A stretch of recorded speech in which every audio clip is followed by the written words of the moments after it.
എല്ലാ പ്രിയപ്പെട്ടവർക്കും ജെവിൻ നമസ്കാരം.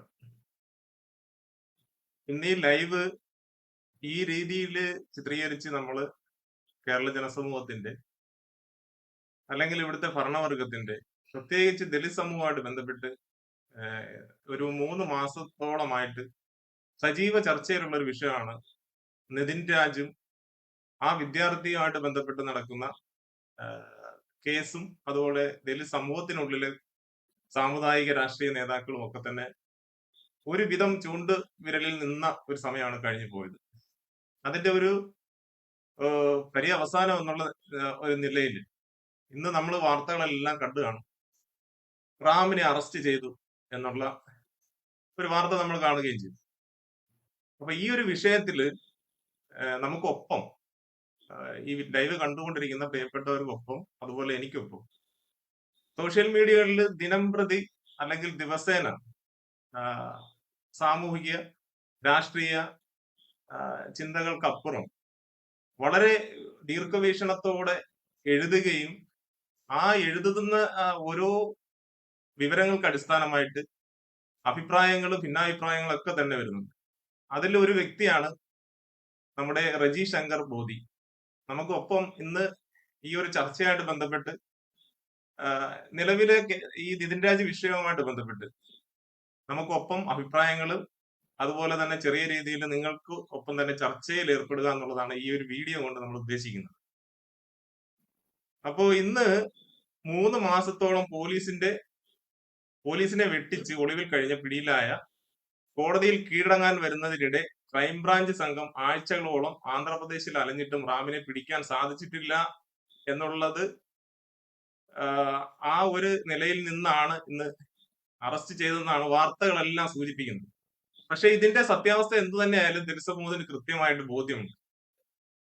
അപ്പൊ ഈ ദലിത് ഹർത്താലുമായിട്ട് ബന്ധപ്പെട്ട് വളരെയധികം ചർച്ചകൾ വന്നിരുന്നു. അതായത് നിതിൻ രാജ് വിഷയത്തില് റാമിനെ അറസ്റ്റ് ചെയ്യുന്നത് ഒരു ഹർത്താലിലൂടെ എന്തിനാണ് എന്നാണ് ചോദിക്കുന്നത്. അതിന്റെ ആവശ്യകത എന്താണ് എന്നൊക്കെ ചോദിക്കുന്നവരുണ്ട് മിക്കവരും. അത് ദലിത് സമൂഹത്തിനുള്ളിൽ നിന്നും അത് ചോദ്യങ്ങൾ ഉയർന്നു. പക്ഷേ ഈ ദലിത് സമൂഹത്തിന് പുറമേ ഉള്ള ഒരു ചിന്ത എന്ന് പറയുന്നത് കേരളത്തില് അല്ലെങ്കിൽ ഇന്ത്യയില് സ്ത്രീകൾക്കും ദലിത് സമൂഹത്തിന് മാത്രമായിട്ട് ഒരു പ്രത്യേക നിയമ പരിരക്ഷ എന്തുകൊണ്ട് ഉയർന്നു വരുന്നു എന്നുള്ളൊരു ചോദ്യം വരുന്നുണ്ട്. അപ്പൊ നമുക്ക് നമ്മുടെ രജി ശങ്കറിനോട് തന്നെ ചോദിക്കാം. അദ്ദേഹം ഇതിന് കൃത്യമായിട്ടുള്ള ഒരു മറുപടി ആദ്യത്തെ ഈ ഒരു ചർച്ചയുടെ തുടക്കം അവിടുന്ന് തുടങ്ങാമെന്ന് കരുതുന്നു.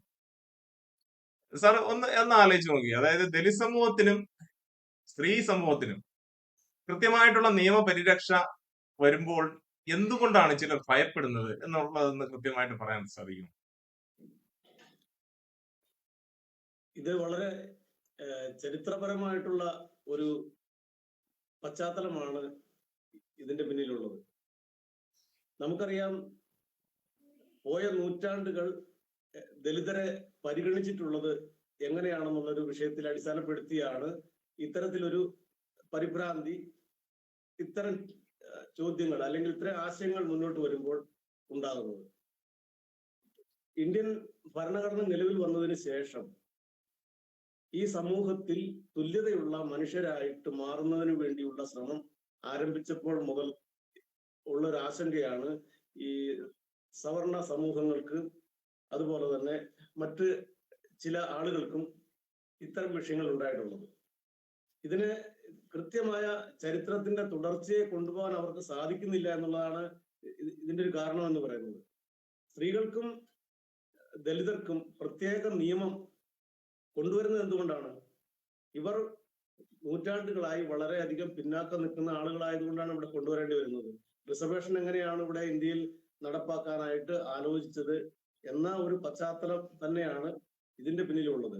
കാരണം ദലിതർക്ക് തുല്യാവകാശം, സ്ത്രീകൾക്ക് തുല്യാവകാശം എന്നിങ്ങനെയുള്ള ഒരു സങ്കല്പം ഇന്ത്യയെ സംബന്ധിച്ച് ഉണ്ടായിരുന്നില്ല. അത് ഉണ്ടാകാനായിട്ട് ഇവിടുത്തെ അഭിജാത ജനത ആഗ്രഹിക്കുന്നില്ല എന്നുള്ളത് കൊണ്ടാണ് ഇത്തരത്തിലൊരു പരിഭ്രാന്തിയൊക്കെ അവർക്ക് ഉണ്ടാകുന്നത്. ഈ വിഷയത്തില് ഭാഗികമായിട്ട് ദലിത് സമൂഹത്തിനുള്ള പ്രത്യേകിച്ച് ഞാൻ പേരെടുത്ത് പറഞ്ഞ് ഇതിലൊരു എന്താ പറയുന്നത് ഒരു ചർച്ചയ്ക്ക് വഴിയൊരുക്കുന്നില്ല. എങ്കിലും ദലിത് സമൂഹത്തിലെ ഏകദേശം 50-52ഓളം സംഘടനകൾ ചേർന്നാണല്ലോ ഇപ്പോ ദലിത് ഹർത്താല്. ഒരുപക്ഷെ പിന്നോക്കം പോയെങ്കിലും ചില ജാതി സംഘടനാ നേതാക്കളുടെ വാക്കിനെ മറികടന്നുകൊണ്ടും ദലിത് സമൂഹത്തിന്റെ ഒപ്പം നിന്നുകൊണ്ട് ഈ ഹർത്താലിനെ വിജയിപ്പിച്ചതായി നമ്മൾ കണ്ടിരുന്നു. അപ്പൊ ഇതിൽ നിന്ന് നമുക്ക് എന്താണ് മനസ്സിലാകുന്നതെന്ന് പിന്നെ അതായത് ഈ സമൂഹത്തെ ചേർത്ത് പിടിക്കുന്നതിന് ചിലർ തുരങ്കം വെക്കുന്നതായിട്ട് തോന്നുന്നുണ്ടോ? ഈ ഒരു ഐക്യത്തെ നശിപ്പിക്കുന്നതിനൊപ്പം ഒരു സംഘടനയെ വളർത്തുന്നത് ഈ സമൂഹത്തിന്റെ നാശത്തിന് കൂടിയാണ് എന്നുള്ളൊരു ചർച്ച കൂടി ഉയർന്നു വന്നിട്ടുണ്ടായിരുന്നു. അതിനെക്കുറിച്ച് എന്താണ് മനസ്സിലാകുന്നത്? തീർച്ചയായിട്ടും നമ്മൾ ഈ 3-4 മാസങ്ങൾ കൊണ്ട് നമുക്ക് മനസ്സിലായ നിരാശാജനകമായിട്ടുള്ള ചില അനുഭവങ്ങളാണ്. ഇപ്പൊ സോഷ്യൽ മീഡിയ ആണല്ലോ ഇപ്പൊ നമുക്ക് ഒരു സമൂഹത്തിന്റെ സ്പന്ദനം പെട്ടെന്ന് തിരിച്ചറിയാൻ കഴിയുന്ന ഒരു മാർഗം എന്ന് പറയുന്നത്. അതുകൊണ്ട് ഇതിലെല്ലാം സ്ഥിരമായി ഇടപെടുന്ന ആളുകൾ എന്നുള്ള നിലയിൽ പെട്ടെന്ന് നമുക്കത് മനസ്സിലാക്കാൻ കഴിയുന്നുണ്ട്. തീർച്ചയായും. എനിക്ക് ഈ നിതിൻ രാജിന്റെ മരണവുമായി ബന്ധപ്പെട്ട് നടന്ന ഹർത്താൽ വളരെ ഒരു ഊർജം തന്നതും പ്രതീക്ഷ തന്നതുമായിട്ടുള്ള ഒരു കാര്യമാണ്. ആ ഹർത്താലിൽ പങ്കെടുക്കുന്നതിന് വേണ്ടി ചെല്ലുമ്പോൾ ആളുകൾ സ്വമേധയാ ഇറങ്ങി വന്ന ഒരു അനുഭവമുണ്ട്. എന്നെ സംബന്ധിച്ചിടത്തോളം ഞാനൊരു സംഘടനയുടെ ആളല്ല, എന്നെ ആരും വിളിച്ചിട്ടില്ല, എങ്കിലും ഞാൻ ഇറങ്ങി ചെല്ലുന്നു. അതുപോലെ കേരളത്തിൽ എല്ലാ ജില്ലകളിലും ഇതുപോലെ ഇറങ്ങി വന്ന ആളുകളുണ്ട്. സംഘടനാപരമായി ഇപ്പോൾ അജിത്ത് പറഞ്ഞതുപോലെ 50-ലധികം സംഘടനകൾ ചേർന്നെങ്കിലും അതിലുപരിയായി ആളുകൾ സ്വമേധയായിട്ട് ഇറങ്ങി വന്നുള്ളതാണ്. ഇതൊരു വലിയ പ്രതീക്ഷയായിരുന്നു. നമുക്ക് അറിയാമല്ലോ, ഈ തുടർന്നുള്ള കുറെ ദിവസങ്ങളെല്ലാം എത്ര ആവേശകരമായിരുന്നു ഐക്യസമിതിയുടെ ഒരു ഇടപെടലുകള്, അതിനോടുള്ള ജനങ്ങളുടെ സമീപനമൊക്കെ ഒരു പുതിയതായ ഒരു മാറ്റം നമ്മളുടെ സമുദായ നേതാക്കൾക്ക് വന്നിട്ടുണ്ട് എന്നൊരു തോന്നലൊക്കെ നമുക്ക് വന്നിരുന്നു. പക്ഷെ അത് ഒരു മാസം കഴിഞ്ഞപ്പോൾ അത് നമുക്ക് അസ്തമിച്ചതായിട്ടാണ് നമുക്ക് മനസ്സിലാക്കാൻ കഴിയുന്നത്. ഇപ്പൊ സോഷ്യൽ മീഡിയയിലും അല്ലാതെയുമുള്ള ഈ പ്രതികരണങ്ങളൊക്കെ തന്നെ നമുക്ക് അതാണ് വെളിവാക്കി തരുന്നത്. ഇതില് സമരസമിതിയിലുള്ള ഐക്യസമിതിയിലുള്ള പല നേതാക്കൾക്കും വലിയ അസംതൃപ്തി ഉള്ളതായിട്ട് നമുക്ക് മനസ്സിലായിട്ടുണ്ട്. കാരണം ഇതിനകത്ത് കാര്യങ്ങൾ നമ്മൾ ചില സമയങ്ങളിൽ തുറന്നു പറയേണ്ടതുണ്ട് എന്നുള്ളത് ഒരു സത്യമാണ്. ഇങ്ങനെയൊക്കെ പറയാമോ എന്ന് ചോദിക്കുന്ന ആളുകളുണ്ട്. അത് നമ്മുടെ സമൂഹത്തിന് നാണക്കേടല്ലേ എന്നുള്ള രീതിയിലൊക്കെയാണ് കാര്യങ്ങളെയൊക്കെ മറച്ചു വെക്കാറുള്ളത്. ഇപ്പോ ഈ ഐക്യസമിതിയുടെ ഒരു പ്രവർത്തനം എന്ന് പറയുന്നത് ഒരു സുതാര്യമല്ല, ഒരു ജനാധിപത്യപരമല്ല എന്നൊക്കെ ഒരു ആക്ഷേപം അതിനകത്തുള്ള അംഗങ്ങളിൽ നിന്ന് പലരിൽ നിന്നും അറിയാൻ കഴിഞ്ഞിട്ടുണ്ട്. ഇപ്പൊ ആരുടെയും പ്രത്യേകിച്ച് പേരെടുത്ത് പറഞ്ഞത് കൊണ്ട് വലിയ പ്രയോജനമൊന്നുമില്ല. ഇത് പൊതുവായിട്ട് ഇത് എല്ലാവരും മനസ്സിലാക്കേണ്ട ഒരു കാര്യമാണ്. അതിൻ്റെതായിട്ടുള്ള ഒട്ടേറെ വിഷമതകള് ആ ഹർത്താലിൽ പങ്കെടുത്തവർക്കുണ്ട്. നിതിൻ രാജിന്റെ മരണവും അതുമായിട്ടുണ്ടായ ഒരു പ്രത്യേക ഹർത്താലും എന്നുള്ള നിലയിലല്ല, ഈ അതിനു മുമ്പുള്ള ദലിത് സമൂഹവും പൊതുസമൂഹവും അതിനുശേഷമുള്ള ദലിത് സമൂഹവും പൊതുസമൂഹവും എന്നുള്ള നിലയിൽ ഇതിനെ രണ്ടായി പകുത്ത ഒരു രേഖ എന്നുള്ള നിലയിലാണ് ഈ ഹർത്താലിനെ ഞാൻ കണ്ടതും കാണാൻ ആഗ്രഹിക്കുന്നതൊക്കെ. അപ്പൊ ഇത് ആളുകളുടെ ആ പ്രതീക്ഷയ്ക്കൊത്ത് ഇത് ഉയർന്നിട്ടില്ല ഈ നേതാക്കൾ എന്നുള്ളതാണ് ഒരു പ്രധാനപ്പെട്ട ഒരു കാര്യം. അപ്പൊ ഇതിനോടനുബന്ധമായിട്ട് ഒരു കാര്യം കൂടെ അത് പറയുമ്പോൾ അത് ബുദ്ധിമുട്ടുണ്ടാവുമോ എന്ന് എനിക്കറിയില്ല, എങ്കിലും ഞാൻ പറയുകയാണ്. നമ്മൾ ഇതുവരെ ഒരു പൊതുസമൂഹത്തിൽ ഇടപെടാനുള്ള പാകമുള്ള മനുഷ്യരായിട്ട് മാറിയിട്ടില്ല എന്നുള്ളൊരു വലിയൊരു വിഷമം കൂടി ഞാൻ പറയുകയാണ്. ഇത്തരത്തിലൊരു അഭിപ്രായ പ്രകടനം നടത്തിയപ്പോൾ അത് വളരെ അതൃപ്തിയോടുകൂടി നേരിട്ടും അല്ലാതെയും വിമർശിക്കപ്പെടുകയും ആക്ഷേപിക്കപ്പെടുകയൊക്കെ ചെയ്തിട്ടുള്ള ഒരാളെന്നുള്ള നിലയിലാണ് ഞാൻ പറയുന്നത്. ഒരു പൊതുസമൂഹത്തിൽ എങ്ങനെയാണ് ഒരു രാഷ്ട്രീയപരമായി ഇടപെടേണ്ടത്, സാമൂഹ്യപരമായി ഇടപെടേണ്ടത് എന്നുള്ള പാഠങ്ങൾ നമ്മളുടെ നേതാക്കന്മാർക്ക് ഉണ്ടായിട്ടില്ല. അത്തരത്തിലൊരു നേതൃത്വമാണ് ഉണ്ടായി വരുന്നത്. നേതൃത്വം എന്നതിലപ്പുറം ഒരു പ്രസ്ഥാനമാണ് ഉയർന്നു വരേണ്ടത്, നേതാക്കന്മാരെക്കാൾ വലിയ പ്രസ്ഥാനം. ഇതിപ്പം വലിയൊരു നിരാശയാണ് വരുന്നത്. നേതാക്കന്മാർ വലുതായിരിക്കുന്നു, പ്രസ്ഥാനവും ആളുകൾ നിരാശപ്പെട്ടുകൊണ്ടിരിക്കുന്നു. ഇത് കാലാകാലങ്ങളിൽ നടന്നു വന്നിട്ടുള്ള കാര്യങ്ങളെ നിന്നും തികച്ചും വ്യത്യസ്തമായിട്ട് ഒന്നും തന്നെ ഇവിടെ സംഭവിച്ചിട്ടില്ല എന്നുള്ളതാണ് ഒരു യാഥാർത്ഥ്യം. അതുപോലെ തന്നെ ഇപ്പോ ചിലർക്കൊരു ഭയം ഉയർന്നു വരുന്നുണ്ട്. അതായത് മുമ്പ് ഒരു ബ്രാഹ്മണ ആധിപത്യം നിലനിന്നിരുന്നു. അതിനെ മറികടന്നുകൊണ്ട് ഭരണഘടനയും അതുപോലെ തന്നെ അംബേദ്കറിസവും ഒക്കെ ആയിട്ട് ബന്ധപ്പെട്ട് ഉയർന്നു വരുന്ന ഒരു സമൂഹം ഉണ്ടല്ലോ. ഇന്ത്യ മൊത്താകെ ഉണ്ട്. അപ്പോ ഈ ബ്രാഹ്മണാധിപത്യത്തിന് പകരം ഒരു ദളിത് ആധിപത്യം എന്നുള്ള രീതിയിൽ ചിലര് വിമർശിച്ചു വയ്ക്കുന്നുണ്ട്. അതായത് ബ്രാഹ്മണാധിപത്യം നമ്മൾ അവസാനിപ്പിക്കുമ്പോൾ തന്നെ ദളിത് ആധിപത്യവും അവസാനിപ്പിക്കണം. അങ്ങനെ ഒരു അഭിപ്രായം ഇവര് പങ്കുവയ്ക്കുന്നുണ്ട് മിക്ക ഇടങ്ങളിലും. അതാണ് ഇവർക്ക് ഭയന്നു എന്നുള്ളത് മാത്രമല്ല, ദലിതരുടെ അവകാശങ്ങളെ വേറെ രീതിയിലാണ് ഇവർ ചിത്രീകരിച്ച് വെക്കുന്നതും. അങ്ങനെ ഒരു സംഭവം കൂടി ഇതിനകത്ത് വരുന്നു. ഉണ്ട്. ഇത് പലപ്പോഴും നമ്മൾ കേട്ടിട്ടുള്ളൊരു കാര്യമാണ്. ഒരു വിഷയത്തെ സംബന്ധിച്ച് നമ്മൾ കൃത്യമായ ഒരു വിമർശനം വെക്കുമ്പോഴാണ് അതെ. ഇവർ ഇതുപോലെ ഒരു കാര്യങ്ങൾ പറയുന്നത്. അതായത് EMS നമ്മളുടെ ഇന്ത്യയില് ഒരു രാഷ്ട്രീയപരമായ ദലിതരുടെ ഇടപെടൽ നടക്കുന്നത് BSPയുടെ ഒരു രംഗപ്രവേശത്തോടു കൂടിയാണല്ലോ. അതെ അതെ. അപ്പൊ ഇതിന് ഏറ്റവും കൂടുതൽ ഭയപ്പെട്ടത് കേരളത്തിലെ കമ്മ്യൂണിസ്റ്റ് പാർട്ടിയാണ്. അന്ന് EMS ഒരു കാര്യം പറഞ്ഞത് ഇപ്പോഴും ഓർക്കുകയാണ്. ഭൂരിപക്ഷ വർഗീയത പോലെ തന്നെയാണ് ഒരു ന്യൂനപക്ഷ വർഗീയത എന്ന് അദ്ദേഹം എപ്പോഴും പറയാറുള്ള ഒരു കാര്യമാണ്. അതുപോലെ ദലിത് വർഗീയതയും എതിർക്കപ്പെടേണ്ടതാണ്, BSPയെ എതിർക്കപ്പെടേണ്ടതാണ് എന്ന് അവിടെ പറയുന്നതിന്റെ കാര്യം, ഇവര് പറയുന്ന ഒരു കാര്യമുണ്ടല്ലോ, മുതലാളിത്തത്തിനെതിരായിട്ട്, സാമ്രാജ്യത്വത്തിനെതിരായിട്ട് പ്രജാധിപത്യ അല്ലെങ്കിൽ തൊഴിലാളി വർഗത്തിന്റെ സർവാധിപത്യം ഉണ്ടായി വരുന്നു എന്നൊരു സങ്കല്പം ശരിയാവില്ല എന്നാണ്. അതായത് ഈ എന്തോ അല്ല, ഈ തൊഴിലാളി വർഗത്തിന് പിന്നെ ഒരു ആധിപത്യം കിട്ടുന്നത് സമൂഹത്തിന് ദോഷം വരും എന്നുള്ളത് കൂടി അന്ന് പറഞ്ഞു വയ്ക്കുന്നുണ്ടല്ലോ. അതാണ് പറയുന്നത്. ഇപ്പൊ തൊഴിലാളി വർഗ സർവാധിപത്യം എന്ന് പറയുന്നത് പോലെ ഇതും ഒരു ആധിപത്യമാണ് എന്നൊരു വിമർശനം അതിന്റെ വിമർശകർ ഉന്നയിച്ചിട്ടുണ്ട്, കമ്മ്യൂണിസ്റ്റ് വിരുദ്ധരായിട്ടുള്ള ആളുകൾ. അല്ല, ഇവര് ചിന്തിക്കേണ്ട ഒരു വസ്തുത എന്താന്ന് വെച്ചാല്, ഇപ്പൊ ദലിത് ആധിപത്യം എന്ന് പറയുമ്പോ എന്തിന്മേലാണ് നമ്മൾ ആധിപത്യം കൊണ്ട് സൂക്ഷിക്കുന്നത്? അവർക്ക് എന്താണ് മടി? ഇപ്പൊ നമ്മള് മുന്നോട്ട് വയ്ക്കുന്ന ആശയം അംബേദ്കറിസമാണ്. അംബേദ്കറിസം നമ്മള് മുന്നോട്ട് കൊണ്ടുപോകുമ്പോ അവർക്ക് എന്തുകൊണ്ടാണ് അതിലേക്ക് വരാനുള്ള മടി? അതുപോലെ തന്നെ ഭരണഘടനയെ നമ്മൾ മുൻനിർത്തി തന്നെയാണ് സമൂഹത്തിൽ ഇടപെടുന്നത് പോലും. ഏതൊരു വിഷയത്തെയും നമ്മൾ ഇടപെടുമ്പോൾ ഭരണഘടന മുൻനിർത്തി തന്നെയാണ് നമ്മൾ ഇടപെടുന്നത്. ഇപ്പൊ ഈ രണ്ട് ഭാഗങ്ങളെ അകന്നു നിന്നുകൊണ്ട്, ഇതിലേക്ക് വരാതെ മാറി നിന്നുകൊണ്ടാണ് ഇവർ ആക്ഷേപിക്കുന്നത്. ഭരണഘടനയും അംബേദ്കറും ദലിതരുടെ മാത്രം എന്തോ ഒരു കുത്തകയാണെന്നാണ് ഇവർ പറയുന്നത്. മനസ്സിലായില്ലേ? അതെ, അതിന്റെ കാരണം അംബേദ്കറോടുള്ള പൊതുസമൂഹത്തിന്റെ ഒരു സമീപനത്തിന്റെ ഒരു പ്രശ്നമാണ്. ഇപ്പൊ പലപ്പോഴും കോൺഗ്രസ്സുകാർ പറയുന്നുണ്ട്, അംബേദ്കർക്ക് ഭരണഘടന എഴുതാനായിട്ടുള്ള അവസരം കൊടുത്തു. അതെ അതെ, ഭരണഘടന എഴുതാനുള്ള അവസരം കൊടുത്തു എന്ന് ഇപ്പോ അംബേദ്കർ നോക്കിക്കാണുന്ന ഒരു സമീപനത്തിന്റെ ഒരു പ്രശ്നമാണിത്. അംബേദ്കർ ഒരു ദലിത് നേതാവും മറ്റുള്ളവര് ദേശീയ നേതാക്കളും ഭരണഘടന എഴുതിയിട്ട് പോലും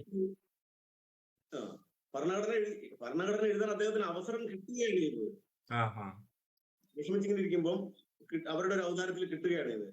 ആ നിലയ്ക്ക് അവർ പറഞ്ഞ കാര്യങ്ങൾ ഇപ്പോൾ അതിനെ സംബന്ധിച്ച് കോൺഗ്രസ്സുകാരിൽ എല്ലാവരും ഇല്ല, ചില ആളുകള്, അതുപോലെ മറ്റ് കമ്മ്യൂണിസ്റ്റുകാരും അടക്കമുള്ള BJPക്കാർ അടക്കമുള്ള ആളുകൾ പറയുന്നത് അദ്ദേഹം ഇതൊന്ന് ഒരു പകർത്തി എഴുതിയ ഒരാള് എന്നുള്ള നിലയിലാണ് ഇവർ പറയുന്നത്. കമ്മിറ്റിയിൽ ആളുകൾ ഉണ്ടായിരുന്നു, അവരുടെ ആവിഷ്കാരങ്ങളെയാണ് ഇദ്ദേഹം പ്രതികരിക്കുന്നത് എന്നുള്ള നിലയിലാണ് കാണുന്നത്. അപ്പോ ആ നിലയില് അംബേദ്കറെ കുറച്ച് കാണുന്ന മനുഷ്യര് ഈ ഭരണഘടന അംബേദ്കർ എഴുതിയ ഭരണഘടന ഇവരെ അംഗീകരിക്കുന്നില്ല. ഈ പറഞ്ഞ അവര് എങ്ങനെയൊക്കെയാണ് പറഞ്ഞെങ്കിൽ ഇവരുടെ സങ്കല്പത്തിൽ ഇരിക്കുന്ന ഭരണഘടന വേറെയാണല്ലോ. ഇന്ത്യയുടെ ഭരണഘടന എഴുതാനായിട്ടിരിക്കുന്ന സമയത്ത് മോത്തിലാൽ നെഹ്റു ഒരു ഭരണഘടനയുടെ ഒരു മോഡൽ എഴുതിക്കൊണ്ട് വന്നു കാണിച്ചു കൊടുക്കുന്നുണ്ട്. അപ്പോ ബാബ പറഞ്ഞത് ഇതിവിടെ നേരത്തെ നൂറ്റാണ്ടുകളായിട്ട് ഇവിടെ ഉള്ളൊരു സാധനം തന്നെയാണ്. അപ്പൊ ഉം. അന്നത്തെ കോൺഗ്രസ് എന്ന് പറയുമ്പോൾ നമ്മള് ഇന്നത്തെ കോൺഗ്രസുമായിട്ട് നമ്മൾ ഒരിക്കലും താരതമ്യം ചെയ്യാൻ പാടില്ല. അന്നത്തെ കോൺഗ്രസ് ഇവിടുത്തെ RSSന്റെ ബഹുജന മുഖമായിരുന്നു. അന്നത്തെ പ്രധാനപ്പെട്ട എല്ലാ കോൺഗ്രസ് നേതാക്കന്മാരും ബ്രാഹ്മണരും അതുപോലെ തന്നെ RSSന്റെ പ്രധാനപ്പെട്ട ആളുകളുമായിരുന്നു. അതെ അതുകൊണ്ടാണല്ലോ അതെ രാജേന്ദ്ര പ്രസാദ് ഒരു ഓർഡിനൻസിലൂടെ ഹിന്ദുക്കളല്ലാത്ത ആളുകളെ മുഴുവനും സംവരണത്തിൽ നിന്ന് പുറത്താക്കുന്നത്. അതിന്റെ ഒരു പ്രധാനപ്പെട്ട ഗൂഢാലോചനയുടെ ഭാഗമായിട്ടാണ്.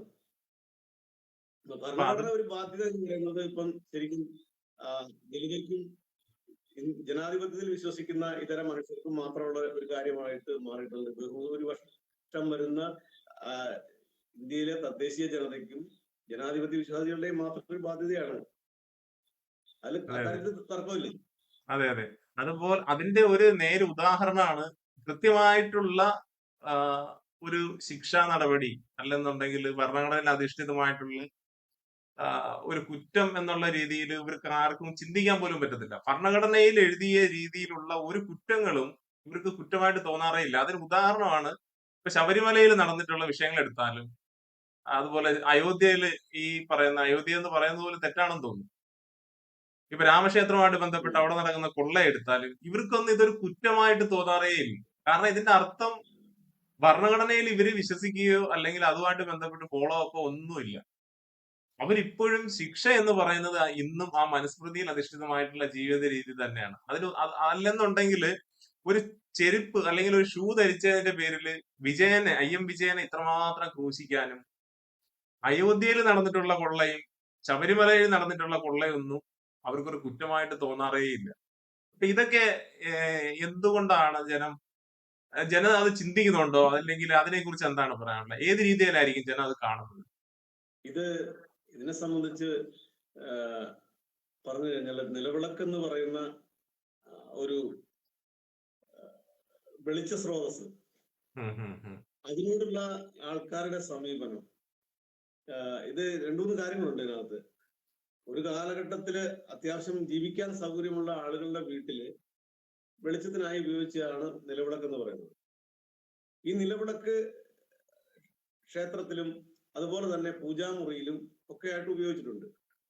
ഇലക്ട്രിസിറ്റി ഒക്കെ വരുന്ന കാലത്ത് പൂജാമുറിയും ക്ഷേത്രവും ഒഴികെയുള്ള സ്ഥലങ്ങളിൽ നിന്ന് ഈ വിളക്ക് അപ്രത്യക്ഷമാവുകയും പിന്നീട് ഈ ദേവാലയങ്ങളിലെ വിശുദ്ധ സ്ഥലങ്ങളിൽ മാത്രം എന്നൊരു സങ്കല്പത്തിലേക്ക് ഇത് വന്നോടുകൂടിയാണ് ഇതിനെന്തോ പവിത്രത ഉണ്ടെന്നൊക്കെ ഉള്ളത് ആളുകൾ ഇങ്ങനെ ചിന്തിക്കാൻ തുടങ്ങുന്നത്. അപ്പൊ ഈ വിജയൻ അവിടെ നൃത്തം ചെയ്തു, ചെരുപ്പിട്ടുകൊണ്ട് നൃത്തം ചെയ്തു എന്ന് പറയുന്ന കാര്യത്തിൽ അതിൽ ഒരു ഇരട്ടത്താപ്പുണ്ട് ഇതിനകത്ത്.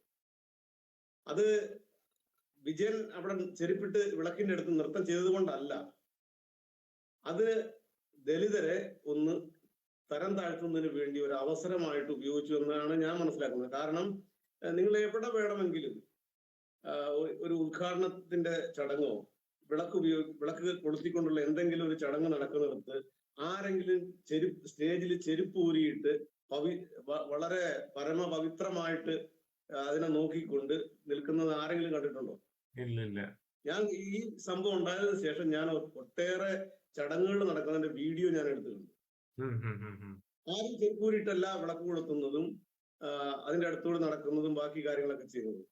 പിന്നെ എന്തുകൊണ്ടാണ് IM വിജയന്റെ കാര്യം വന്നപ്പോൾ അങ്ങനെ ആക്ഷേപം ഉണ്ടാകുന്നത്? അപ്പൊ പെട്ടെന്ന് ഇത്തരം ഒരു കാര്യം, വിളക്ക് പവിത്രമാണ്, അതിന്റെ അടുത്ത് ചെരുപ്പിട്ട് നടക്കാൻ പാടില്ല എന്നൊക്കെ പറയും. പെട്ടെന്ന് ആളുകളുടെ മനസ്സിലേക്ക് മറ്റൊരു സംഗതിയിൽ വരികയും ഹൈന്ദവ ആചാര അനുഷ്ഠാനങ്ങളെ കുറിച്ച് ദലിതർക്ക് വലിയ ബോധമൊന്നുമില്ലാത്ത മനുഷ്യരാണ്, അറിവില്ലാത്തവരാണ്.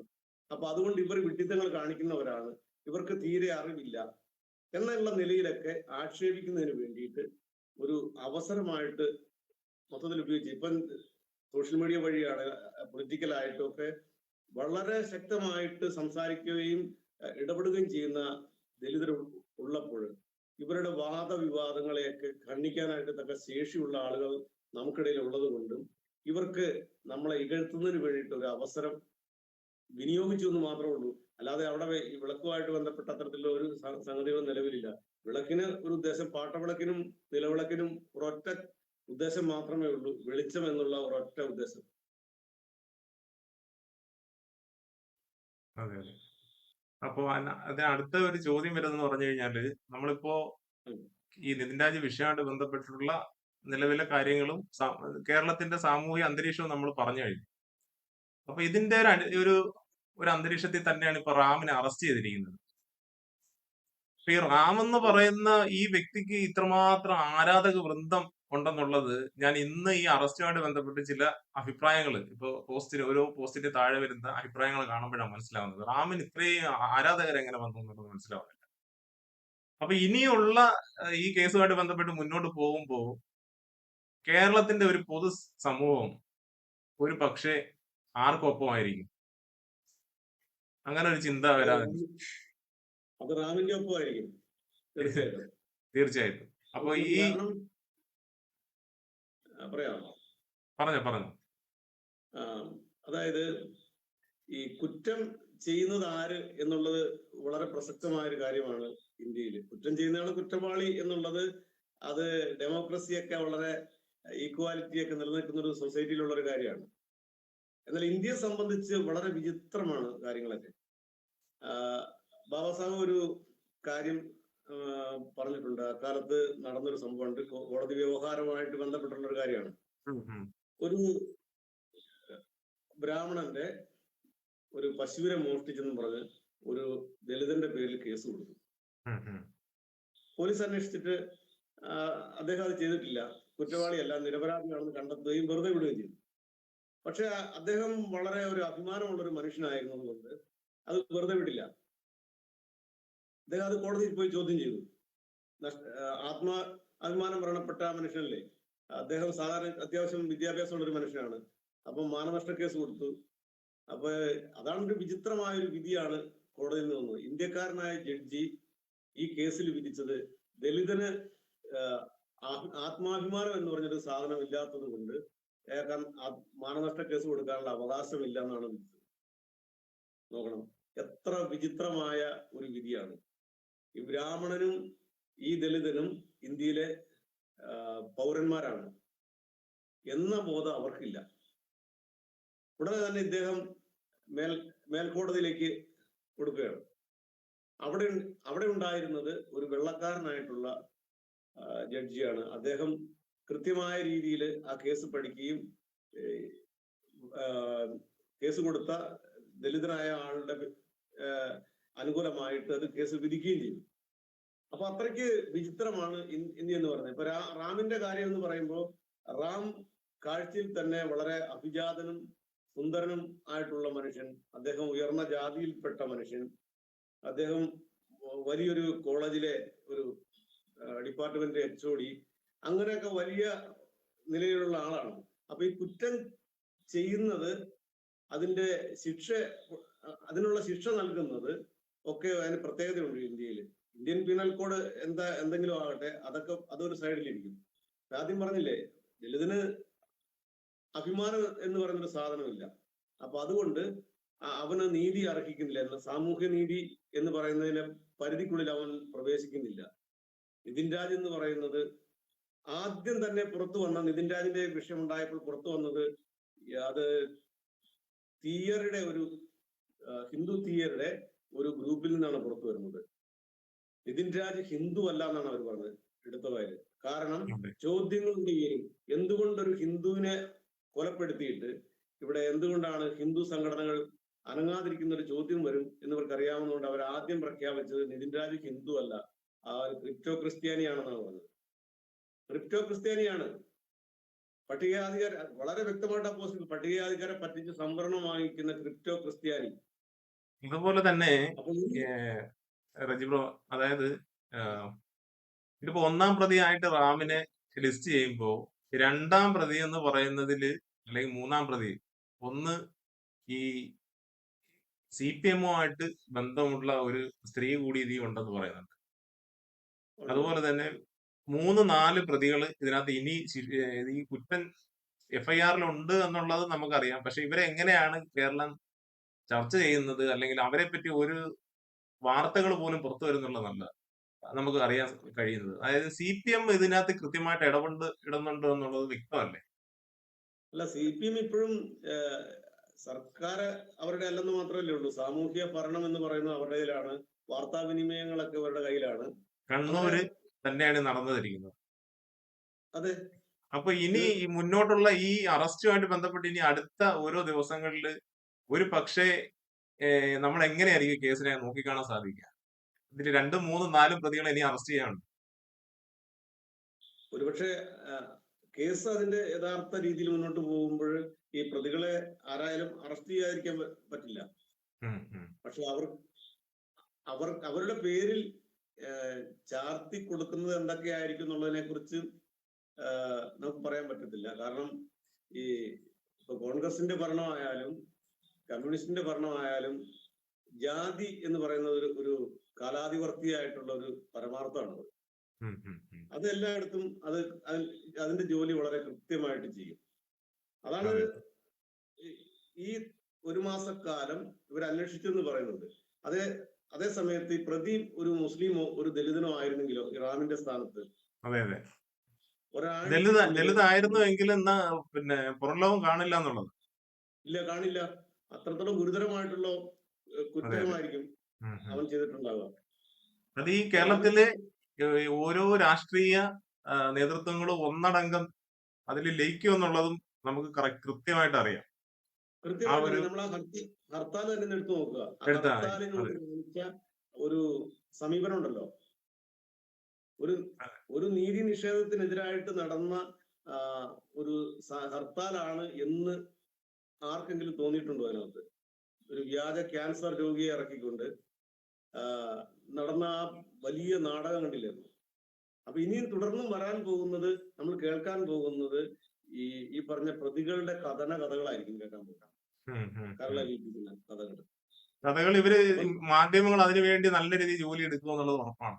വീരകഥകള്, ഇവരെ ബാക്ക്ഗ്രൗണ്ട് ഹിസ്റ്ററികള്, ഇവരുടെ വിദ്യാഭ്യാസം, ഇവര് മുന്നേ ചെയ്തിട്ടുള്ള പൊതിച്ചോറിന്റെ കണക്കുകൾ, ഇതെല്ലാം ഓരോ ദിവസം ന്യൂസ് റീലുകളായിട്ട് ഇനി പുറത്തു വന്നുകൊണ്ടേയിരിക്കും. ഈ റാം ഒരു 10 വർഷത്തിന് മുമ്പ് ചെയ്തിട്ടുള്ള ഏതെങ്കിലും ഒരു കരുണ കലർന്ന ഏതെങ്കിലും സംഭവങ്ങൾ ഉണ്ടെങ്കിൽ അതൊക്കെ ഇനി ഭയങ്കര ബാക്ക്ഗ്രൗണ്ട് മ്യൂസിക്കോടെ പുറത്തു വരും എന്നുള്ളത് യാതൊരു സംശയമില്ല. ഇപ്പൊ ധന്യരാമന്റെ ഒരു പോസ്റ്റ് ഞാൻ കണ്ടിരുന്നു. നമ്മളെ ധന്യരാമന്റെ ഒരു പോസ്റ്റ്, അതായത് പറയുന്നത് 1ാം കൊലയാളി പിടിയിലായി, ബാക്കി കൊലയാളികൾ ഒന്നിലും പെടാതെ ഇങ്ങനെ നിൽപ്പുണ്ട്. ലോൺ ആപ്പുകാരോട് സംസാരിച്ച ലത, നമ്പ്യാരച്ചി, വിനോദ്, ഇങ്ങനെയുള്ള കുറച്ച് പേരൊക്കെ, അതായത് ഈ ലോൺ ആപ്പുമായിട്ട് ബന്ധപ്പെട്ടിട്ടുള്ള കാര്യത്തിലാണല്ലോ കേരളത്തില് ഏറ്റവും കൂടുതൽ ഒരു നോക്കിക്കണ്ടത്, ഏറ്റവും കൂടുതൽ ചർച്ച ചെയ്ത അവരാണ് നമ്മളെ പിന്നെ അനുജനെ കൊന്ന എന്നാ പറയുന്നത്. അപ്പം തന്നെ അവര് വിധി എഴുതി കഴിഞ്ഞു. അപ്പൊ ഇനി ഒരു പക്ഷേ ഈ റാമിൽ മാത്രം കേന്ദ്രീകരിച്ചുകൊണ്ട് കേസ് ഒതുക്കി തീർക്കാനായിരിക്കും എന്നുള്ളതാണ് നമുക്ക് മനസ്സിലാവുന്നത്. തീർച്ചയായിട്ടും അതിന് സാധ്യതയുണ്ട്. കാരണം പ്രതികള് CPM-കാരാണെങ്കിൽ CPM-ന് ഭരണമുണ്ടോ ഇല്ലയോ എന്നുള്ളത് വലിയ വിഷയമൊന്നുമല്ല. അത് ആദ്യം പറഞ്ഞ പോലെ ഇതിനകത്ത് അന്തർനാടകങ്ങളുണ്ട്. ജാതി എന്ന് പറയുന്നത് ഒരു വലിയ ഘടകമാണ്. പിന്നെ ഇത്രയെങ്കിലും ഇപ്പോൾ ചെയ്യാൻ അല്ല, ഇതിനകത്ത് മറ്റൊരു പ്രശ്നം എന്താന്ന് വെച്ചാല് ഇവർ തയ്യാറായതിന്റെ ഒരു കാര്യം എന്ന് പറയുന്നത്, കൃത്യമായിട്ടും ഈ പ്രാവശ്യം തെരഞ്ഞെടുപ്പിൽ ദലിതർ വളരെ സജീവമായും വേണ്ട രീതിയിൽ ഇടപെട്ടു എന്നുള്ളത് എന്ന് മാത്രമല്ല, അത് ബാഹ്യമായിട്ട് തെളിയിക്കുകയും ചെയ്തു എന്നുള്ള ഒരു കാര്യമാണ്. അതിന് അത്രയ്ക്ക് അങ്ങോട്ട് പിന്നിപ്പോൾ നടന്നത്. ഇപ്പോൾ മറ്റേതെങ്കിലും ഒരു കേസിലായിരുന്നെങ്കിൽ ഈ അന്വേഷണത്തിന്റെ വേഗത നമ്മൾ ആദ്യം പറഞ്ഞതുപോലെ ഇതൊന്നും ആയിരിക്കില്ല. അല്ല, അവര് ഉദ്ദേശിക്കുന്നത് ഒറ്റ ഒരു കാര്യം മാത്രമാണ്. അതായത് ഇവർക്ക് സമയം, ഈ കഴിഞ്ഞ 100 ദിവസം കൊണ്ട് ഈ കേസുമായിട്ട് ബന്ധപ്പെട്ട് അണ്ടർഗ്രൗണ്ടില്, അതായത് കേരള രാഷ്ട്രീയത്തിനുള്ളിൽ വൻ ചർച്ചകളും ആലോചനകളും തീരുമാനങ്ങളും എടുത്തിട്ടുണ്ടാവും. അവരിപ്പോ തന്നെ ഈ ഒരു കേസുമായിട്ട് ബന്ധപ്പെട്ടുള്ള എല്ലാ വഴികളും ഓപ്പൺ ചെയ്തു എന്നുള്ളതാണ് നമ്മൾ ആലോചിക്കേണ്ട ഒരു പ്രധാന കാര്യം. ഈ കേസ് എങ്ങനെ തീർച്ചയായിട്ടും അതുണ്ടാവും. കാരണം എങ്ങനെയായിരിക്കും വിധി വരുന്നതെന്ന് വരെയുള്ള കാര്യങ്ങളിൽ തീരുമാനം ഉണ്ടായിട്ടുണ്ടാവും. ജഡ്ജിയെ വരെ സ്വാധീനിച്ചു എന്നുള്ളത് യാതൊരു സംശയമില്ല. കാരണം കേരള രാഷ്ട്രീയത്തിന്റെ ഭാവി നിർണ്ണയിക്കുന്ന ഒരു വ്യക്തി കൂടിയാണ് റാം. അത് യാതൊരു സംശയമില്ല. അത് CPM-നും കോൺഗ്രസിനും തുല്യമായിട്ട് പങ്കുണ്ടെന്നുള്ളത് യാതൊരു സംശയമില്ലാത്ത കാര്യം. കൊണ്ടുണ്ട്. അല്ലെങ്കിൽ ഇപ്പൊ ഇത്രയും കാലം ഒരു പ്രതിക്കും ഒളിവിലിരിക്കാനായിട്ടൊന്നും കഴിയത്തില്ല. അതിന് സ്വാധീനിക്കാൻ കഴിയുന്ന ആളുകളെ എല്ലായിടത്തും അവർക്കുണ്ട്. പിന്നെ ഇതിന്റെ ഒരു പ്രശ്നം എന്തായിരുന്നു അറിയാമോ? എന്നെ അലട്ടിയ ഒരു പ്രശ്നം, അത് എന്നെ മാത്രമല്ല ധാരാളം നമ്മുടെ ആളുകളെ അലട്ടിയ ഒരു പ്രശ്നം എന്ന് പറഞ്ഞാല്, ഈ സർക്കാരോ CPM-ഓ ഒന്നുമല്ല, ഈ നിതിൻ രാജിന് ഞാൻ കണ്ടത്, ഈ നിതിൻ രാജിന്റെ വിഷയവുമായി ബന്ധപ്പെട്ട ഈ സമരം എന്ന് പറയുന്നത്, ഹർത്താൽ എന്ന് പറയുന്നത്, അല്ലെങ്കിൽ അതിനോടനുബന്ധമായിട്ടുള്ള നമ്മുടെ ഓരോരോ പ്രതികരണങ്ങളും നാളെ ഉരുത്തിരിഞ്ഞു വരേണ്ട ഒരു ദലിത് രാഷ്ട്രീയത്തിന്റെ ഒരു പ്രതലമായിരുന്നു. അത് നമ്മൾ ഉദ്ദേശിച്ച രീതിയിലേക്ക് മുന്നോട്ട് വന്നില്ല. ഈ സമയം റാമിനെ അറസ്റ്റ് ചെയ്യാവുന്ന വിഷയം, ഈ കേസ് മുന്നോട്ട് കൊണ്ടുപോകുന്ന വിഷയത്തിൽ പലപ്പോഴും ഞാൻ പല നേതാക്കന്മാരോടും ചോദിക്കുമ്പോഴും ഇവർ പറയുന്നത് നിതിൻ രാജിന്റെ കുടുംബത്തിന്റെ നിലപാട് ഒരു വിഷയമാണ് എടുക്കുന്നത്. അപ്പൊ എനിക്ക് ചോദിക്കാനുള്ളത്, നിതിൻ രാജിന്റെ കുടുംബത്തിന്റെ നിലപാട് അങ്ങനെ ആയിരിക്കാം, പക്ഷെ നിതിൻ രാജ് എന്ന് പറയുന്ന വ്യക്തി ഈ നമ്മുടെ സമൂഹത്തിൽപ്പെട്ട ഒരു യുവാവാണ്. ഇതുപോലെ അനേക യുവാക്കൾ മരിച്ചിട്ടുണ്ട്, നാളെ ഇനി മരിക്കാനിരിക്കുകയാണ്. അപ്പൊ ഇത്തരം വിഷയങ്ങൾ ഉണ്ടാകാതിരിക്കുന്നതിന് വേണ്ടിയിട്ട് നിതിൻ രാജ് എന്നുള്ള ഒരു വ്യക്തിയിൽ മാത്രം കേന്ദ്രീകരിക്കാതെ നാളെ അത്തരത്തിലുള്ള താക്കീതായിട്ടും ഒരു പുതിയ ദലിത് രാഷ്ട്രീയം രൂപപ്പെടുത്തിക്കൊണ്ട് മുന്നോട്ട് പോകുന്നതിനുള്ള വലിയ വിലയേറിയ അവസരമാണ് ഈ കഴിഞ്ഞ 2-3 മാസത്തിനുള്ളിൽ നഷ്ടപ്പെടുത്തിയത്. അതാണ് വളണ്ടിയറായിട്ട് ഇറങ്ങി വന്ന ആളുകളെ പോലും നിരാശരാക്കുകയും ഈ നേതാക്കന്മാരോട് വളരെ അനുഭാവപൂർവ്വം നിന്ന ആളുകൾ അവർക്കെതിരെ തിരിഞ്ഞ് വർത്തമാനം പറയാനും ഇടയായത് എന്നാണ് എനിക്ക് മനസ്സിലായിട്ടുള്ളത്. ഇത് ഒരുപക്ഷെ നമ്മള് പിന്നെ കുറച്ചുകൂടി സംസാരിക്കാമെന്ന് തോന്നുന്നു. 20 മിനിറ്റ് ആയി, ഒരു 10 മിനിറ്റും കൂടെ നമ്മൾ സംസാരിക്കാൻ തോന്നുന്നു. അതായത് ഇപ്പൊ ജന്തർ മന്ദിർ എന്ന് പറയുന്ന സ്ഥലത്ത് ഇന്ത്യ ഒട്ടാകെ വലിയ ഒരു സമരം വന്നുകൊണ്ടിരിക്കുകയാണ്. ഏകദേശം ഓരോ ദിവസം കഴിയും തോറും ആ സമരം എത്രമാത്രം ശക്തിപ്പെടുന്നു എന്നുള്ളതിന് ഉദാഹരണമാണ് വാങ്ചുക് എന്ന് പറയുന്ന ആ വ്യക്തിയെ അറസ്റ്റ് ചെയ്തുകൊണ്ട് പോകുന്നത്. അറസ്റ്റ് ചെയ്യല്ല, അദ്ദേഹത്തെ അവിടുന്ന് ഹോസ്പിറ്റലിൽ എത്തിക്കുകയാണെന്നാണ് അറിയിക്കുന്നത്. പക്ഷെ അറസ്റ്റ് ചെയ്തു എന്നുള്ളതിൽ വ്യക്തതയില്ല, അറസ്റ്റ് ചെയ്യാനുള്ള അധികാരം ഇല്ല. അപ്പൊ സമരം ചെയ്ത വ്യക്തിയെ എന്തിന്റെങ്കിലും കാര്യത്തില് അവിടുന്ന് നീക്കം ചെയ്യുന്നു. പക്ഷെ അതില് അവർക്ക് പറ്റിയ അമളിയാണ് ഇപ്പൊ കേരളം അല്ലെങ്കിൽ ഇന്ത്യ കണ്ടുകൊണ്ടിരിക്കുന്നത്. അപ്പൊ ഈ ഒരു അവസ്ഥ തന്നെയല്ലേ ഈ കേരളത്തിൽ നടന്നുകൊണ്ടിരിക്കുന്നത്. അപ്പൊ കൃത്യമായിട്ടുള്ള ഒരു പ്രതിയെ ഇവിടുത്തെ രാഷ്ട്രീയവും സംരക്ഷിക്കുകയാണ് ചെയ്യുന്നത്. തീർച്ചയായിട്ടും അങ്ങനെ തന്നെയാണല്ലോ. അത് ഇപ്പം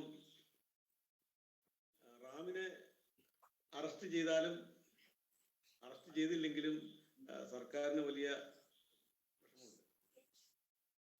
അതായത് ചെയ്തു കഴിഞ്ഞാൽ റാമുമായിട്ട് ബന്ധപ്പെട്ട് നിൽക്കുന്ന അഭിജാതരായിട്ടുള്ള ആൾക്കാരുടെ പ്രശ്നങ്ങൾ അവിടെ സമ്മർദ്ദം ഉണ്ടാകും. അറസ്റ്റ് ചെയ്തില്ലെങ്കിൽ ദലിതരുടെ ഇടയിൽ നിന്നുണ്ടാകുന്ന ഒരു വലിയ സമ്മർദ്ദം ഉണ്ടാകും. അല്ല, ഇവിടെ സംബന്ധിച്ച്, കേരളത്തെ സംബന്ധിച്ച് എന്തെങ്കിലും ഒക്കെ കാര്യങ്ങൾക്കുള്ള നീക്കുപോക്ക് ഉണ്ടാക്കിയതിന് ശേഷമായിരിക്കും ഇവരിപ്പോൾ അറസ്റ്റ് ചെയ്തിട്ടുണ്ട്. അതെ അതെ അതെ ഒരാളെ ഇത്തരത്തിൽ റാമിനെ പോലുള്ള ഒരാളെ, അയാള് ഒരു വലിയൊരു പ്രൊഫഷണൽ ഒരു ക്രിമിനൽ ഒന്നും അല്ലല്ലോ. അതെ അതെ. അപ്പൊ ഇയാളെ പോലുള്ള ഒരാളെ കണ്ടുപിടിക്കുന്നതിന് അത്ര വലിയ പ്രയാസമൊന്നുമില്ല, എനിക്ക് തോന്നുന്നില്ല. അതെ അതെ അതെ. ഇതിന്റെ പിന്നിൽ വളരെ കൃത്യമായിട്ടുള്ള ഒരു രാഷ്ട്രീയമായിട്ടുള്ള ഒരു തീർച്ചയായും ഉണ്ടാവും. അത് രണ്ട് പാർട്ടിയിൽ ഞാനത് ഏറ്റവും കൂടുതൽ ശ്രദ്ധിച്ച ഒരു കാര്യം എന്താണെന്ന് വെച്ചാല്, പിണറായി വിജയനും VD സതീശനും തമ്മിലൊരു പ്രത്യേക കൂടിക്കാഴ്ചയും ചർച്ചയൊക്കെ നടന്നായിരുന്നു. അതായത് പിന്നെ സത്യപ്രതിജ്ഞ കഴിഞ്ഞ് അടുത്ത ദിവസം പിണറായി വിജയൻ, അത് എനിക്ക് തോന്നുന്നു ആ ദിവസം തന്നെയാണെന്ന് തോന്നുന്നു, അവര് മറ്റൊരു കാര്യങ്ങളിലും യാതൊരുവിധ കാര്യത്തിലും യോജിക്കുന്ന ഒരു നിലപാട് നമ്മൾ കേരളത്തിൽ കാണാൻ കഴിയുന്നില്ല. പക്ഷേ നിതിൻ രാജ് എന്ന് പറയുന്ന വിഷയത്തില് ഇവരെടുക്കുന്ന തീരുമാനങ്ങൾ എന്ന് പറയുന്നത് മൗന തീരുമാനങ്ങളാണ്. അതായത് ഇവർ ഈ വിഷയത്തെ കുറിച്ച് ചർച്ച ചെയ്യാനോ സംസാരിക്കാനോ തയ്യാറാകുന്നില്ല എന്നുള്ളത് കേരളം കണ്ടുകൊണ്ടിരിക്കുകയാണ്. ഇത് കൃത്യമായിട്ട് കേരളത്തിന് ബോധ്യമാണ്. കോൺഗ്രസ് കൃത്യമായിട്ട് CPM-ആയിട്ട് ഒരു ഡീലുണ്ട് എന്നുള്ളത് വ്യക്തമാണ്. കാരണം പിണറായി വിജയൻ ഈ വിഷയം സംബന്ധിച്ച് നിയമസഭയിൽ ഉന്നയിക്കുന്നില്ല. പുറത്തൊരു ചാനൽ ചർച്ചകളിൽ പോലും ഇവര് ഈ ഒരു വിഷയത്തെ കുറിച്ച് സംസാരിക്കുന്നില്ല എന്നുള്ളതാണ് സത്യം. അല്ല, ഈ പറഞ്ഞ അജിത്ത് പറഞ്ഞ കാര്യം വളരെ സാധ്യതയുള്ള ഒരു കാര്യമാണ്. അതിന്റെ ഒരു ഭാഗമായിട്ടാണ് നമ്മൾ വീണ്ടും നമ്മുടെ വശത്തേക്ക് കൂടി വരുന്നത്. ഈ പറയുന്ന നേതാക്കന്മാരൊന്നും പിന്നീട് ഇത് വളരെ വ്യക്തമായി ആദ്യം 1-2 നീക്കങ്ങൾ നടത്തിയെങ്കിലും പിന്നീട് അവരും ഒരു നീക്കം നടത്തില്ല. കാരണം ഈ ഐക്യസമരസമിതിക്കകത്ത് ഉള്ള പല സംഘടനകളും മുൻപ് ഇടതുപക്ഷ സംഘടനകളുമായിട്ട് അല്ലെങ്കിൽ അവരുമായിട്ട് സഹകരിച്ച് നിന്നിട്ടുള്ളവരാണ്. പല നേതാക്കന്മാരും ഇടതുപക്ഷവുമായിട്ട് ബന്ധമുണ്ടായിരുന്ന ആൾക്കാരാണ്. അപ്പൊ ഇതിന്റെ അകത്ത് എന്നാൽ അത്തരത്തിൽ ബന്ധമില്ലാതിരുന്ന ചില നേതാക്കളെ ഇവർ വളരെ വിദഗ്ധമായിട്ട് ഒറ്റപ്പെടുത്തിയിട്ടുണ്ട്. അതെ അതെ, നമുക്കത് വ്യക്തമായിട്ടത് പുറമെ പറയേണ്ട കാര്യമല്ല. അത്തരത്തിലുള്ള ചില സംഭവങ്ങൾ ഇതിനകത്ത് നടക്കുന്നുണ്ട്. ഈ വിഷയത്തിൽ സജീവമായിട്ട് പിന്നീട് അവർ സംസാരിക്കാതിരിക്കുന്നതിന്റെ കാരണം ഒരുപക്ഷെ അജിത്ത് പറഞ്ഞതുപോലെ ഇത്തരത്തിലൊരു ഗൂഢാലോചന അതിന്റെ പിന്നിൽ കൃത്യമായിട്ടുണ്ട്. ആ ഒരു ഡീലിംഗ് അവര് ഫസ്റ്റില് അവർ ഉറപ്പിച്ചതിന് ശേഷമാണ് അവര് പിന്നീട് ഫസ്റ്റ് നിയമസഭയിൽ ഈ പറയുന്ന ധവളപത്രം പോലും അവതരിപ്പിക്കുന്നത്.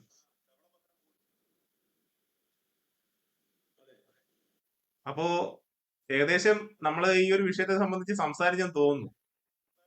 അപ്പൊ എന്തായാലും ഇനിയുള്ള ഓരോ ദിവസങ്ങളിലും ഞാൻ ഈ ചർച്ച ഇന്ന് കുറച്ചുകൂടി ഒരു ഇൻട്രസ്റ്റ് എടുത്തുകൊണ്ട് വന്നതിന്റെ പ്രധാന കാരണം മാധ്യമങ്ങള് 8 മണിക്കകത്ത് ഉള്ള ചർച്ചയിൽ ഉൾപ്പെടുത്തിയോ എന്നുള്ളത് അറിയത്തില്ല. കാരണം നമ്മൾ ഇനി അത് നോക്കിയാലേ മനസ്സിലാവും. പക്ഷെ വേണ്ട രീതിയിൽ ഈ ഒരു അറസ്റ്റുമായിട്ട് ബന്ധപ്പെട്ട് ഒരു ക്യാമ്പയിനിങ് മാധ്യമങ്ങളുടെ ഭാഗത്തുനിന്ന് കാണുന്നില്ല നമുക്ക്. കാരണം കേരളം ഇത്രയും വലിയ ഒരു കേരളത്തില് ഏതാണ്ട് ഒരു 80-90 ലക്ഷം വരുന്ന ഒരു സമൂഹത്തിന്റെ ഒരു ആന്തരികമായിട്ടുള്ള ഒരു പ്രശ്നമായിരുന്നു അതിന്റെ ഈ ഒരു കേസുമായിട്ട് ബന്ധപ്പെട്ടുള്ള റാമിന്റെ അറസ്റ്റ് എന്ന് പറയുന്നത്. അപ്പൊ ആ ഒരു വിഷയത്തെ കേരളത്തിലെ മാധ്യമങ്ങൾ വേണ്ട രീതിയിൽ പരിഗണിച്ചിട്ടില്ല എന്നുള്ളത് കൂടി നമ്മളിവിടെ വിമർശിച്ചുകൊണ്ട് തന്നെയാണ് ഈ ചർച്ച ഇവിടെ പൂർണ്ണമാക്കുന്നത്. പങ്കെടുത്ത റജി ശങ്കർ ബോധിക്ക് നീൽ ടിവിയുടെ എല്ലാവിധ ഭാവങ്ങളും ആശംസകളും. കാര്യങ്ങളെ കുറിച്ച് പറഞ്ഞു കേട്ടിട്ടുണ്ട്. പറഞ്ഞേട്ടാ. അപ്പൊ അത് കൂടുതൽ ചർച്ചയിലേക്ക് മാധ്യമ ശ്രദ്ധ വന്നിട്ടുണ്ടെങ്കിൽ അത് സംഭവിക്കുന്ന മറ്റു ചില അപകടങ്ങൾ ഉണ്ടാവാം. അങ്ങനെയാണെങ്കിൽ അതുകൊണ്ട് ഒരിക്കലും വലിയൊരു ചർച്ചയാക്കാനായിട്ട് താല്പര്യം ഉണ്ടാവുന്നില്ല. കാരണം ചാനൽ ചർച്ചയിൽ വരുന്നതും ഈ പ്രതിയെ സംരക്ഷിക്കേണ്ട ആൾക്കാർ തന്നെയാണ്. അപ്പൊ അവർക്ക് അതൊരു ചർച്ചയാക്കി കൊണ്ട് പോകാൻ പറ്റത്തില്ലല്ലോ. അപ്പൊ ആ സമയത്താണ് നമ്മൾ ഇപ്പൊ വളരെ കൃത്യമായ ഒരു തീരുമാനമാണ് ഇത്തരത്തിലുള്ള ഒരു ചർച്ച ഉണ്ടാകുന്നത്. നമുക്ക് തീർച്ചയായും ഇത്തരം വിഷയങ്ങളെ ആളുകളിൽ എത്തിക്കാനായിട്ട് ഇതുപോലുള്ള തുടർ ചർച്ചകൾക്കൊക്കെ വളരെ സാധ്യതകളുണ്ട്. തീർച്ചയായും. അപ്പൊ നമുക്ക് പുതിയ മാധ്യമങ്ങള് ഉള്ളത് കൊണ്ട് ഇവരുടെ ആരെയും പ്രത്യേകിച്ച് പുറകെ നടക്കേണ്ട കാര്യമില്ല. ഇത്തരം വിഷയങ്ങൾ ആളുകളിൽ എത്തിക്കാനായിട്ട് സോഷ്യൽ മീഡിയയുടെ ഒരു ശക്തി നമ്മൾ പലതവണ തിരിച്ചറിഞ്ഞിട്ടുള്ളതാണ്. അതുകൊണ്ട് എന്തായാലും ഇത്തരത്തിലൊരു ചർച്ച ചെയ്യാൻ തീരുമാനിച്ചതിന് തീർച്ചയായും എനിക്ക് സന്തോഷമുണ്ട്. ഓക്കെ, വൈൻഡപ്പ് ചെയ്യാല്ലേ? എഴുത്തുകൾ ഇനിയും തുടരണം. റജി ശങ്കർ ബോധിയുടെ എഴുത്തുകൾ ഞാൻ പൂർണ്ണമായും വായിക്കുന്ന ഒരു വ്യക്തിയാണ്. എല്ലാവിധ ഭാവങ്ങളും ഈ വീഡിയോ കണ്ടുകൊണ്ടിരുന്ന, ഈ ലൈവ് കണ്ടുകൊണ്ടിരിക്കുന്ന നിങ്ങൾക്ക് എല്ലാവർക്കും നീൽ ടിവിയുടെ പേരിൽ ആശംസകൾ. ജയ് ഭീം.